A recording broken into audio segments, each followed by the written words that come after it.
Here's the solution to exercise 1. Firstly, you'll want to require the file that contains the code that we're testing. So that's this function here. And then we'll have a series of if statements to check that the function is working as intended.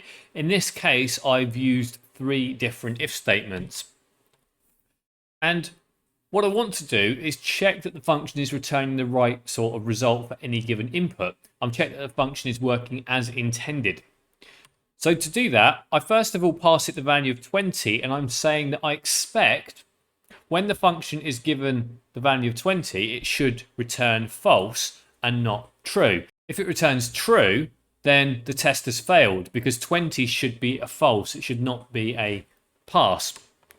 And when you did this, you would have had this false to start with because there was an issue with the function. The initial version of the function had a few different issues. Firstly, you would have quickly discovered that this variable name is incorrect. It's missing the T. It says percentage rather than percentage. So you'd have needed to change the variable name to fix that. Secondly, because we're saying that anything over 40 will be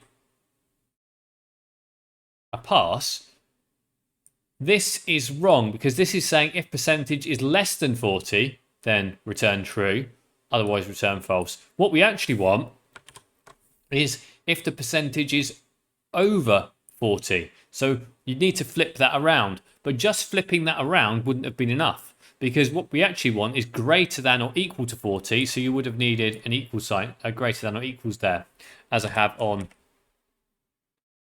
this slide here. There is another way to do this. You could have just kept the original if statement after fixing the variable name and swapped the true and falses. How you did it doesn't matter. What does matter is that what you would have found is each time you made a change to the function, you can just rerun all of these tests.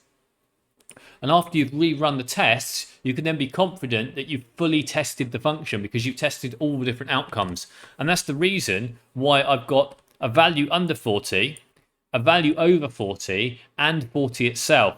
Because if you didn't have this test, you wouldn't be testing the 40 boundary. If you just had greater than there without the equal sign, 41 or higher would be a pass, but 40 wouldn't. So you need to test the boundary as well. And you might even consider putting in a 39 just to check the exact boundary.